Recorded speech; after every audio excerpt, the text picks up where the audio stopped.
புகழ்பெற்ற நடிகர் Jackie Chan தன்னிடம் உள்ள சுமார் $400 மில்லியன் சொத்துக்களை தனது மகன் ஜெய்சி சானுக்கு கொடுக்க போவதில்லை என்று அவர் எடுத்த முடிவு பலரையும் ஆச்சரியத்தில் ஆழ்த்தியது. அவர் இன்னும் தனது சொத்துக்களை யாருக்கும் வழங்கிவிடவில்லை, தன்னிடம்தான் வைத்துள்ளார்.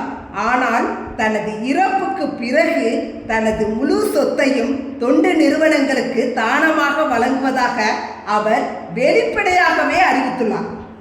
தனது சொந்த மகனுக்கு சொத்துக்களை எழுதி வைக்காது ஏன்? 2011ஆம் ஆண்டில் சுயசார்பு குறித்து அவர் கூறிய ஒரு வலிமையான விளக்கம் என்ன தெரியுமா? அவனுக்கு திறமை இருந்தால் அவனால் சொந்தமாக பணம் சம்பாதிக்க முடியும். அப்படி இல்லை என்றால் அவன் எனது பணத்தை வீணடிப்பான். இதில் நாம் கற்றுக்கொள்ள வேண்டிய பாடம் என்ன தெரியுமா? ஜாக்கி சானின் இந்த முடிவு குழந்தைகளை வளர்ப்பதில் அவருக்கு உள்ள ஒரு வலுவான தத்துவத்தை பிரதிபலிக்கிறது. குழந்தைகளுக்கு அளவுக்கு அதிகமான வசதிகளை செய்து கொடுக்க மறுப்பதன் மூலம் கட்டுப்பாடு மற்றும் கடின உழைப்பின் மதிப்பை அவர்களுக்கு கற்றுக் கொடுக்க அவர் விரும்புகிறார்.